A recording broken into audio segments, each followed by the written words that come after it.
የትግራይ ሆቴል የገባ ሬስቶራንት ዝጊ ኦሮምኛ ሙዚቃ ክፈችላል። አማርኛ ባር የገባ በአማርኛ ካገኘ ዝጊ ኦሮምኛ ክፈቱ ይላል። ወጥቶ የትግራይ እናቶችን የአማራ እናቶችን ሙልጭ አርጎ አርገፍግፎ ብዙ ተሳዳቢዎች አሉ። ግን እንደዚህ ግን ሽጉጥ በማውጣት አደባባይ ላይ በመቆም የሚያልፈውን ሰው ሁሉ ምን አባነ መታየኝ ያለ ምራቁን እስከ መጥፋት ድረስ በእውነት በሌላ ሀገር ዜጋ ነው እንደ የተወረረነው እስኪያስብል ድረስ እኔ በህወሓት ሰዓት ካድሬዎች ልዩነት ትጠላለ። አሁን የብልጽግና ካድሬዎችና የህወሓት ካድሬዎች ስታያቸው የህወሓት ካድሬዎች እንትን አላቸው፣ ስበው ነው የሚያስገቡ። ስቦ የመሳብ ወደ ራሳቸው የማድረግ ስልትና ሚዘርፉም ከሆነ በስውር ይዘርፉ ነበር እንጂ እንደዚህ በአደባባይ ላይ ወጥተው እየተሰደቡ እየተዘለፉ መልስም አይሰጡም ነበር እስኪወድቁ ድረስ። እኔ በተወለድኩበት አካባቢ እናት መሳደብ ያስገድላል፣ ደም ነው የሚፋሰሰው። ወንድ ልጅ ቀጥታ ነው የሚገጥመው፣ ስድብ ሁሉ አናውቅም። የአማራ ማህበረሰብ ወክሎ የሚሳደብ ስናይ ራሱ እኛ እንሻማቀቃለን። የአማራ ስብዕና አይደለም መሳደብ፣ ወደ ተግባር ነው እኛ የምንገባው። እነኚህን ሰዎች ምንድነው ማድረግ ያለብን? መንግስት ማይደግፋቸው ከሆነ በትክክል ተከታዮቻቸው መንጋው ምንም አይነት ጊፍት ማድረግ የለበት። ብዙ አለ ሊቢያ ይረዳሉ፣ አገር ቤት ብዙ ይረዳሉ። እና ዋና ተሰዳቢዎች ደግሞ ቁንጮ የሚባሉት አሁን ከስድብ መለስ ብለው እውቅና ካገኙ ካተረፉ በኋላ ለአማራ ማህበረሰብ ምንም አላደረጉለት፣ ለኦሮሞ ማህበረሰብ ምንም አላደረጉለት። ወደ ኋላ ባካፕ ካረጉ በኋላ ድሮ አሁን እኮ ተቀይረናል ምናምን አሁን እንደበፊቱ አንደሳደብም ትላለች ወይ ይላል። ግን ሙሉ በሙሉ ይቅርታ ጠይቆ አይደለም ክሱ አይደለም በሳምንት 10,000 ኑሯቸውን ከለወጡ በኋላ ማለት ነው። በሳምንት $10,000 ነው የሚገርም የሚሰበስቡት። እና ዋና ደግሞ ከነሱ በላይ ጠላቶቻችን የኢትዮጵያ ህዝብ ጠላት ጊፍተሩ ነው። የሚገርምህ እንዴት በብርጌድ በሻለቃ በክፍለ ጦር የተደራጁ ነው የሚመስሉት። እንዴት ተደራጅተው ጊፍት እንደሚያወርዱ ማለት ነው። እኛ አንፈልግም። በተለይ አማራ ማህበረሰብ አማራ ነኝ ብሎ ወክሎ የኛ ሰብዕና አይደለም። እኛን ሊከፋፍለን ይችላል እንጂ አንድ ሊያደርገን አይችልም። እና ማንም ይሰድበን ካለ ወጥቶ ይስደበን፣ እንቀበለዋል። ምንም አይመስለንም። የሚያኮራ ስብዕናና ታሪክ ነው ያለን፣ የሚያሳፍር ታሪክና ስብዕና የለን። ሀገራችን በፍቅርና በአንድነት የመራንና ልንመራ የምንታገል ሰዎች እንናሁን ይሄንን ሁሉ ጉድ ለማስቀረት ማለት። ስለዚህ አሁን ደግሞ ይሄ ሰው ዳልቻ የሰራው ግፍ መግደል ይሻላል እኮ። እንደዚህ ወጥተህ እንደ ህዝብ የአማራን እናቶች ያን ያክል ጀግና አርበኛ ስንት አገርን የጠበቁ ኢትዮጵያን የምትባል ሀገር ያስረከቡ እናቶች ወንድ ጀግና ልጅ የወለዱ እናቶችን በህዝብ ደረጃ መስደብ፣ የትግራይ እናቶችን እንደዛ መስደብ በአጠቃላይ ከነውር በላይ ነውር ነው። ይሄ እንዲያውም በዋስ ምናምን ታስሮ ከሆነ እኔ አይመስለኝም። ይሄ ልጅ ዳልቻ የሚባል ልጅ በነገራችን ዳልቻ የሚባል ልጅ ጤነኛ አይደለም ልጁ። አይታችሁ ከሆነ የተቆረጡ ቪዲዮዎችን ልጁ ለራሱ ብሔር ተወላጆችን የሚራራ አይደለም። ይሄ ጤነኛ አይደለም። የወለጋ ኦሮሞዎች የሚሳደቡን የተቆረጠውን ቪዲዮ አይታችኋል? ልጁ እኮ እንደውም ይሄ ልጅ መከሰስ ያለበት በራሱ በኦሮሞዎች ነው። እንደውም አብዛኞቹ የጉድ ነምበር ኦፍ ኦሮሞ ፖፑሌሽን አለ እዚህ ሶሻል ሚዲያ ላይ። በነገራችን ላይ በማወገዝ ረገድ መታሰሩ ትክክል ነው ማለት ረገድ የሚሳደበው ስድብ እኮ እኔ 24/7 እኔ የወጣሁበት ማህበረሰብ አይመሽም አይነጋም ከሚባልበት መንደር የወጣው ልጅ ነኝ። የስድብ አይነት አውቃለሁ፣ የተንኮል የጭካኔ አይነት አውቃለሁ። እኔ ታውቁኛላችሁ የወጣሁበትን ማህበረሰብ። እንደዚህ አይነት ስድብ ግን እኔ ሰምቼ አላውቅም። የዚህ ልጅ ጤና አይደለም። በጊዜ ይሄ ልጅ መታሰሩ ነው እንጂ ወይ በሰው እጅ የሚሞት ነው ወይ ብዙዎችን የሚያጠፋ ነው። ምክንያቱም ጀግና ነህ አበጀ ሲባል ምስኪኖችን ይደፋል። ለአማራ የሚመለስ ልጅ አይደለም ልጁ።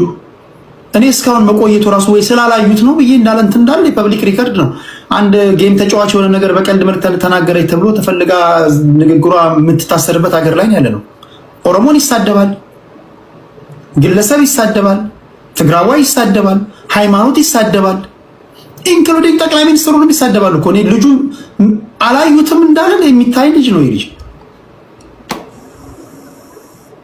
ይሄንን የኛ ብሔር ተወላጅ ነው አይደለም፣ የእናት የአባት ልጅ እንኳን ቢሆን ይሄ ልጅ አላቆም ነው እኮ ማለት ያለብን አይደለም። የኛ ብሔር ተወላጅ ነው ልትል ይሄ ልጅ የእናቱ የአባቱ ልጅ ካለህ እንኳን እዚህ ውስጥ እግዚኦ እግዚአብሔር ዋረ ይሄ ልጅ አላቆም ነው ማለት ያለብን። እጅግ መረን የወጣ ሰው ነው። ቁም ነገሩ ተሳዳቢዎች ይሄን ካልኩኝ በኋላ ሁሉም ብሔር ውስጥ አሉ። በኦሮሞ ካባ የተደበቁ አሉ፣ በአማራ የተደበቁ አሉ፣ በትግራይ የተደበቁ አሉ፣ በብሔር ብሔረሰብ የተደበቁ አሉ። አንዳንዶቹማ አሉ እኮ እያየኋቸው ነው። አንዳንዶቹማ በቃ አማራ ውስጥም የገቡ አሉ። እነዚህ በአግባቡ እንኳን አማርኛ መናገር የማይችሉም ደግሞ ከደቡብ አካባቢ መጥተውም ደግሞ አማራ ነኝ ያሉ የሚሳደቡ አላያችሁ? ለዚህ ደግሞ የመጀመሪያውን ኃላፊነት መውሰድ ያለባችሁ እናንተ አማራዎች ናችሁ። በአማራ መለያ ነው የሚሳደቡት። ተሳድበው ይሄዳሉ፣ እነሱ ማህበራቸው ውስጥ ይገባሉ። የምትቀረው አንተ ነህ። ለራስህ ስትል እነዚህን ማጽዳት አለብህ። ሁለተኛ ቅድም የተናገረው ንግግር ጎቤ መልክ የተናገረው ትክክለኛ ንግግር ነው።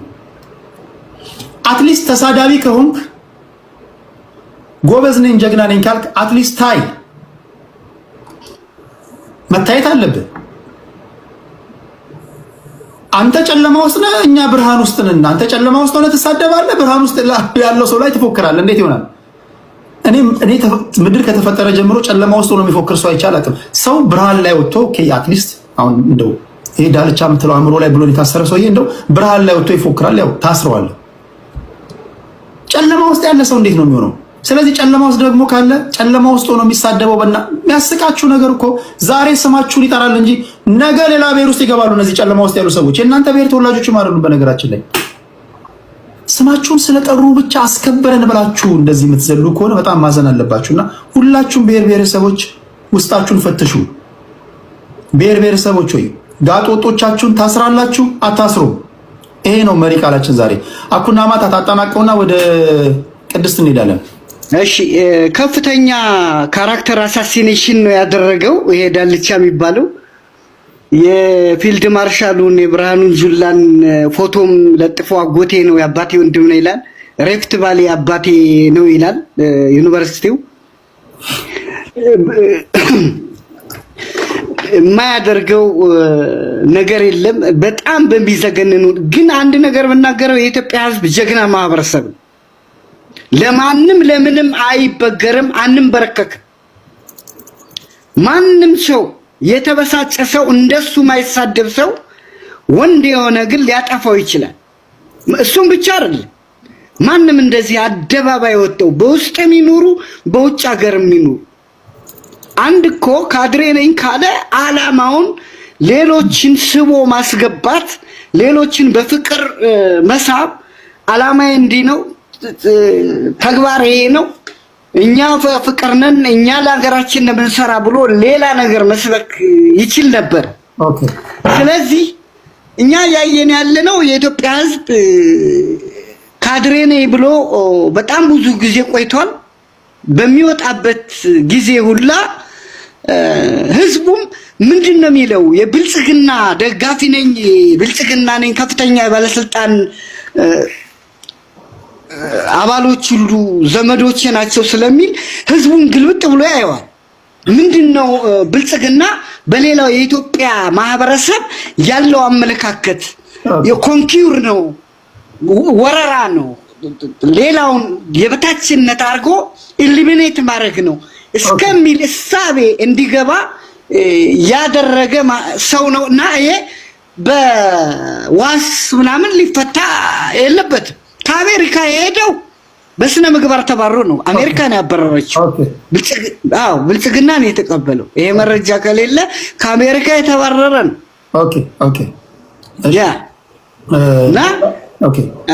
ልጨርሰው። ይሄ በዋስ አይደለም መፈታት ያለ 10 ዓመት 5 ዓመት መታሰር ያለበት ሰው ነው እውነት ከሆነ ከታሰረ። ግን እኔ አይመስለኝም። አመሰግናለሁ። ጊዜ ካለኝ በኋላ ይሄ መድረክ ለሁላችሁ ነው። ለኦሮሞ፣ ለአማራ፣ ለትግራይ የሚባል የለም።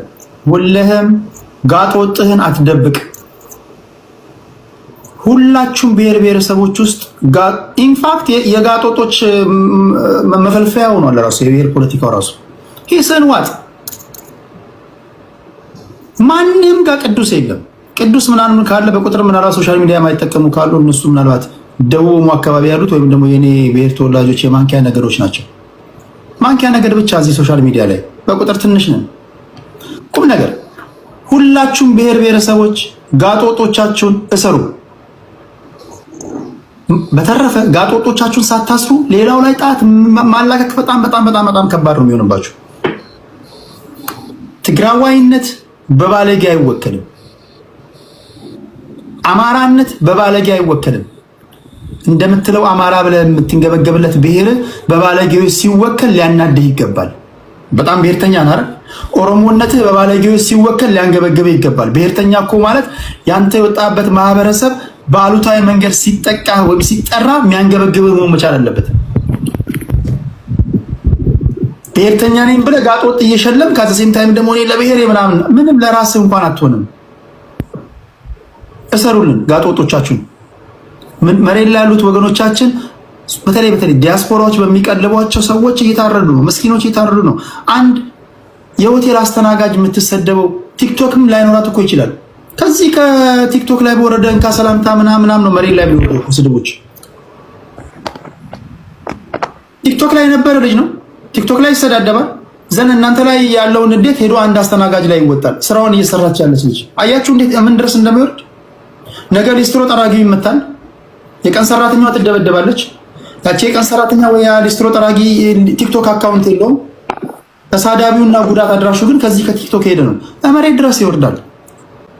ስለዚህ ጋጦጦች ብሔር ብሔረሰቦች ጋጦጦቻችሁን እሰሩ ነው። እኔ እኮ በጣም ጠንከር ብዬ ነው እየነገርኳችሁ ያሉት። የከሌ የሚባል የለም። እና ቁም ነገሩ ደግሞ ምንድነው? እንዴት ነውስ የምናስረው? እንዴት ነው የምናገላቸው? በዛው ነው እያወራን ያለ ነው። ቴንኪው አኩና ማታታ። ወደ ቅድስት ሊድ ሰግናለሁ ቴዲ። እኔ ምናልባት እዚህ ደረጃ የደረስነው ዝም ብሎ አይደለም ብዬ ነው የማስበው። በጣም ብዙ ምክንያቶች አሉን እንዲህ አይነት የሞራል ልሽቀት ውስጥ የደረስንበት እንደ ማህበረሰብ። በተለይ ኢትዮጵያ ውስጥ ላለፈው 40 እና 50 ዓመታት አካባቢ የብሔር ፖለቲካው ተዘርቶ ሲበቅል ዝም ብሎ አይደለም የተሰራው። ሲሰራ ጠላት አስቀምጧል። አንድ ብሔር በተለይ ፖለቲካህን ብሔርን ብቻ መሰረት ያደረገ ስታደርገው ጠላት አለው። ከለ የሚባል ጠላት አለው ብሎ ነው የሚነሳው። ጠላት ለሚለው ስም ይሰጠዋል፣ ስድብ ይፈጥርለታል፣ ያንቋሽሸዋል።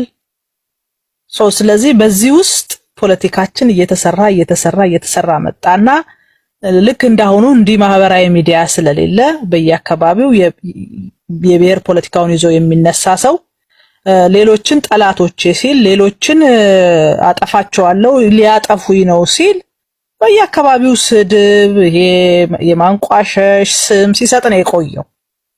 ይሄ ሲብላላ ቆይቶ ሰዎች የሚጠየቁት በኢንዲቪጁዋል በሰሯቸው ስራዎች ሳይሆን ልክ አንድ ጥፋት ያጠፋ ሰው ሲገኝ ሮጦ ሄዶ ብሔር ውስጥ ይደበቃል።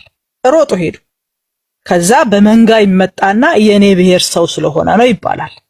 ለምሳሌ ሙስና ሲስፋፋ አይታችሁ ከሆነ ድሮ በጣም ተፈርቶ ድምጽ አጥፍቶ ምናምን ነው ሙስና እንኳን ሲበላ በጣም ይጠነቀቃሉ ግለሰቦች። ምክንያቱም የከሌ ልጅ እንዲህ ሲቀበል ተገኘ ከተባለ ወደ ወላጆቹ ወደ ቤተሰቦቹ ስለሚሄድ በጣም ተጠንቅቆ ነው ሲሄድ የነበረው። ከቅርብ ጊዜ ወዲህ ግን አንድ ሰው የቀበሌ አስተዳዳሪ ሆኖ ሲገባ በአመቱ ቤትና መኪና ሲይዝ የከሌ ልጅ ጀግና መባል ጀመረ። ከየት አመጣህ? ምን ሰርተህ ነው? እንዴት አድርገህ ነው? የሚል ማህበረሰብ የሚጠይቀውን ነገር አቁሞ ጀግና መባል ጀመረ። በላባቸው በእውቀታቸው አቅማቸውን አውጥተው የሚሰሩ የሚደክሙ ልጆችን ማሸማቀቅ ተጀመረ። በቃ አትራባም አንተ መባል ተጀመረ። ስለዚህ ሰው በይፋ መስረቅ መዝረፍ ጀመረ ማለት ነው። ልክ እንደዚሁ ይመጣና ልክ መጥፎ ነገሮችን ወደ ፊት ለፊት የሚያመጡ ሰዎች የሚያጨበጭቡላቸው ሰዎች በዙ።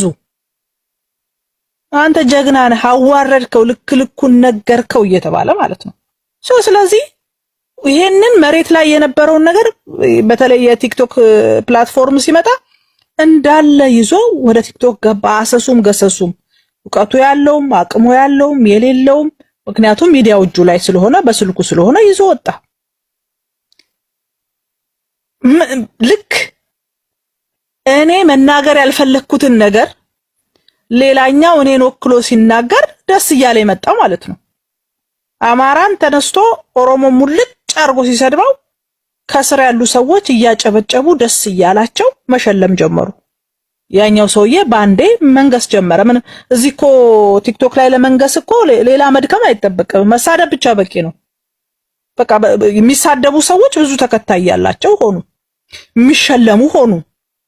ባንዴ መታወቅ ምንም ኢትዮጵያ ላይ በጣም ብዙ የደከሙ ሰዎች እያሉ በስድብ ሰዎች በቃ ትልልቅ ደረጃ ላይ መድረስ ጀመሩ። ስለዚህ ይሄን ያየ ወጣት ለምን ስራ ይሰራል? ለምን የተሻለ ነገር ይፈልጋል?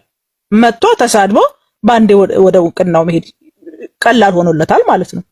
ስለዚህ ይሄ ስድቡን ይፈልገው የነበረው ሰው የመንግስት ባለስልጣናት ውስጥ አሉ ሰዎች፣ ፖሊስ ውስጥ አሉ፣ መከላከያ ውስጥ አሉ፣ ማህበረሰቡ እያንዳንዱ ክፍል ላይ ያሉ። ልክ ሲሳደብ ነገረ ልክ ልኩን ነገረው።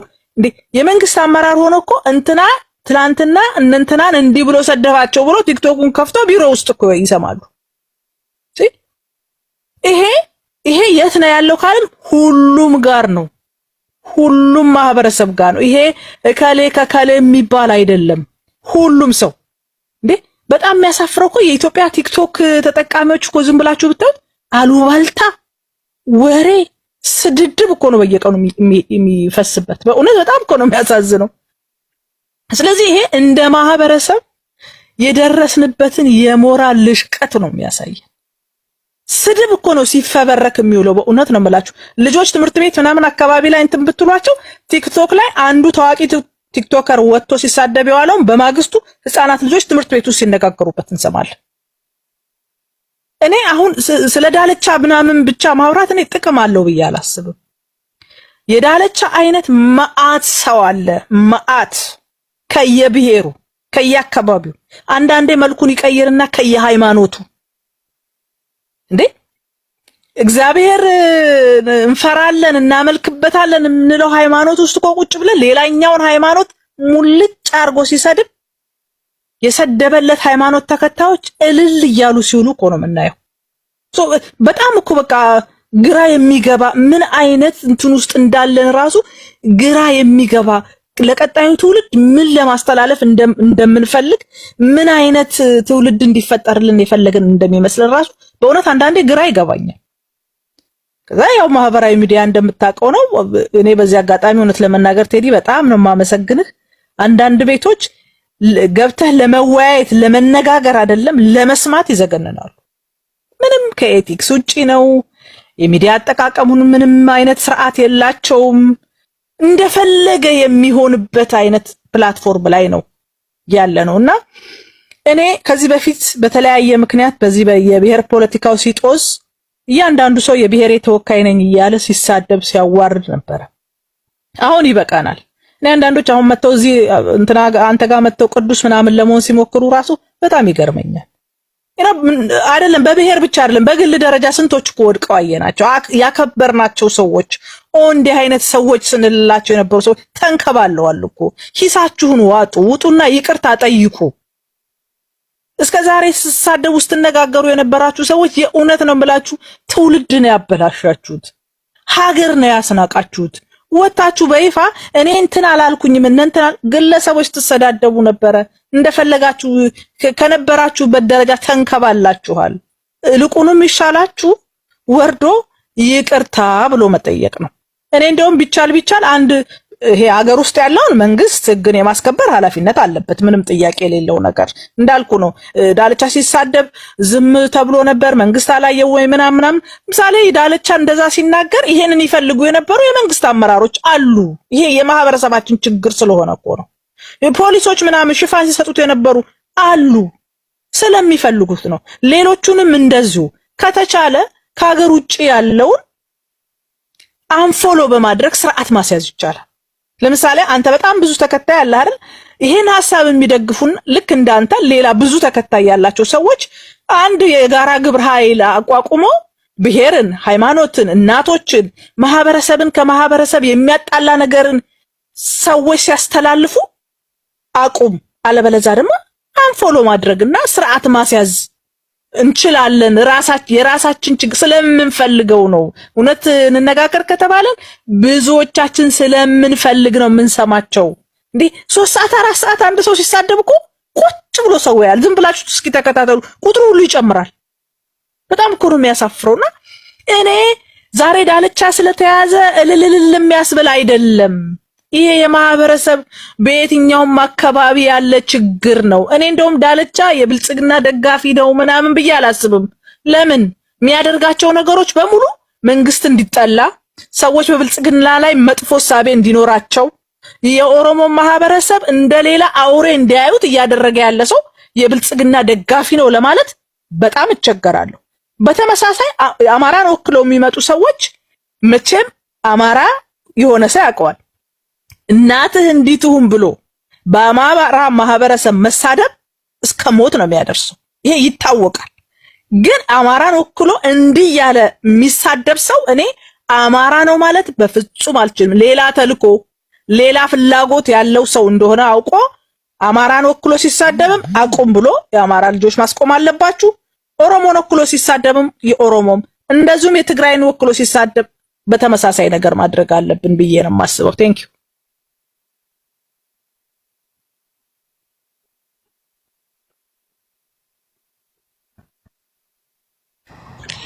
ሚዩትን ቴዲ ቢዘግተም ተዋራለሁ። ቴንክ ዩ። ድሮ እዚህ ቲክቶክ ላይ ሶሻል ሚዲያ ላይ እኔ አማራዎችን በሁለት ነው የምከፍላቸው። የመጀመሪያዎቹ ኦኤ ይባላሉ፣ ኦሪጂናል አማራዎች ማለት ነው። ሁለተኞቹ እንዲህ በቃ ማረፊያ ያጡ ዝም ብሎ ተቀዝብዘው የገቡ ማለት ነው። ቋንቋው አማርኛ ስለሆነ ሌላው ውስጥ ቢገባ የሚሰማው ስለሌለ ዝም ብሎ በቃ ከዚህም ከዛም ተባሮ የገባ ነው። በቃ ግማሹ ገንዘብ ፈልጎ፣ ግማሹ ዝና ፈልጎ፣ ግማሹ የመሸበት ምናምን። ኦኤዎች ኦሪጂናል አማራዎች ድሮ እንኳን ሰፈር ውስጥ ስታድጉ እኮ ድሮ እነዚህ ኪስ አውላቂዎች አንድ የአማራ ሰው መናሪያ መጣ ከተባለ አይ ግብ አይደለም የሚፈጥሩት። ብር እንደያዘ ካወቁ እናትን እንዲል አርጋት ይላሉ። ሰውየውን ሌቦቹ ነው የሚሰድቡት። ምክንያቱም አማራ በእናት ስለማይደራደር የያዘውን አስቀምጦ ያን ሰውዬ ለመግደል ይሄዳል፣ ወይ ለማሯሯጥ ሊመታ ይሄዳል። የዛን ጊዜ አንደኛው ከኋላ መቶ ቦርሳውን ይዞ ይሄዳል። እንደዚህ አይነት ታክቲኮች እንደሚጠቀሙ አውቃለሁ የመናሪያ የገበያ ሌባው ኪስ አውላቂዎች። በዚህ ደረጃ የምትታወቁ አማራዎች እኔ ከኦሪጂናል አማራዎች በላይ የተወጉ አማራዎች በዝተው ይሆን አላውቅም። እናት ስትሰደብ የሚሸልም ይሄ እኮ ከመሪዎቻችሁ ከእናንተ ፈርስት ፕሪንሲፕል ጋር የሚጋጭ ነገር እኮ ነው። እናት ስትሰደብ እኮ እምዬን የሚል እኮ ማህበረሰብ ነው አይደል? የአማራ ማህበረሰብ። ማህበረሰብን ማስከበር ከፈለክ በምታመጣው እጅግ የሚገርም ሐሳብ ማህበረሰብን አስከብር። ለምሳሌ የአማራ ህዝብ ከገባበት ችግር እንዴት መውጣት እንዳለበት የሚገርም ሐሳብ አምጣ። የብሔር ፖለቲካ ችግሩ ኢኩቫለንሲ መስራታችሁና በሽሽቅ ውስጥ መግባታችሁ ነው። ኢትስ ኦል አባውት ብሽሽቅ ነው የእናንተ ፖለቲካ። ሁሉም ብሔር በእናት አይደራደርም። ግን ጀስት አሁን ደግሞ የአማራን ብቻ ለይታ አማራ እናት በእናት አይደራደርም ማለት ብላችሁ ሌሎች ብሔር ብሔረሰቦች እንዳታኮርፉ ምሳሌ ነው ያነሳውላችሁ። የብሔር ፖለቲካ የኛ ሀገር የብሔር ፖለቲካ የብሽሽቅ ነው። የብሽሽቅ ማለት ኢኩቫለንሲ ሰርታችኋል። አንድ ተሳዳቢ ኦሮሞ ውስጥ ካለ አንድ ተሳዳቢ አማራ ውስጥ መኖር አለበት። አንድ የሆነ ጎበዝ ጌም ተጫዋች አማራ ውስጥ ካለ አንድ ጎበዝ ጌም ተጫዋች ኦሮሞ ውስጥ መኖር አለበት። አንዱ ብሽሽቅ ነው እንጂ ውሏችሁ የእናንተ 98% እኮ እኛ የምናራምደው እኮ ፖለቲካ አይደለም። ፖለቲካ ሐሳብ ነው። ሲሆን ሐሳብ ነው። አናግራቸው የአማራ ህዝብ ከገባበት ችግር እንዴት መውጣት እንዳለበት የራሱን ሐሳብ ያስቀምጣል። የብልጽግና ፓርቲው ደጋፊ ያስቀምጣል። የቲፒኤልኤፍ ያስቀምጣል። ሌላው ይሄዳል። በቃ ከዛ በኋላ ከጨረስክ በኋላ ወደ ቤት ትሄዳለህ። እኛ ግን የሚመስለን ፖለቲካ ሰራን የምንለው ሐሳባችንን አየር ላይ አውለን ገዢ ስናገኝ ወይም ደግሞ በምናበዛው ገዢ ሳይሆን በምናበሽቀው መጠን ልክ ነው። እኛ ፖለቲካ ሰራ ነው ይመስል ዛሬ እኮ ወንድ እንትና ቤት ገብተው እኮ ስትረግጠው አልክ እኮ እንደ አንተማ ፖለቲካውን ስራ ምናምን ይሏቸዋል። እነዚህ ጋጦጦችም ደግሞ የልብ ተሰምቷቸው ስሰማ እኔ እኮ አንዳንዴ ያስቁኛል እኮ ስሰማቸው እኛ እኮ ፖለቲካውን እኮ በእኛ ጊዜ ቀረ ይላል። ድሮ ስንታገል ያልነበራቸውን መታችሁ ምን ነበር ድሮ ስሰራ የነበርከው ፖለቲካ ሲባል ከጠዋት እስከ ማታና ሲሳደብ የሚውለው ሰውዬ ነው። እናንተ ናችሁ የምትሸልሟቸው፣ እናንተ ናችሁ ታዋቂ ያደረጋችኋቸው፣ እናንተ ናችሁ የራሳችሁ ሊቃኖች ሁሉ እንዲያሸማቁ የሸለማችኋቸው። ዛሬ የአማራ ምሁራን ደፍረው ሶሻል ሚዲያ ላይ መምጣት የሚፈሩት ለምንድን ነው? ቢኮዝ እናንተ በሸለማችኋቸው፣ እናንተ በመገባችኋቸው ጋጦጦች ስለሚሰደቡ ነው። ስንቶቹን እኔ መንገድ ላገኛቸዋለሁ። ኑና ፖለቲካ ወሩ ስላቸው መምጣት አይፈልጉም። ቁጭ ብድግ የሚያረግ ትንተና የሚሰጡ ሐሳብ ያላቸው የአማራ ልጆች ለምን ጋጦጦች በስተኋላ ይሰደባሉ?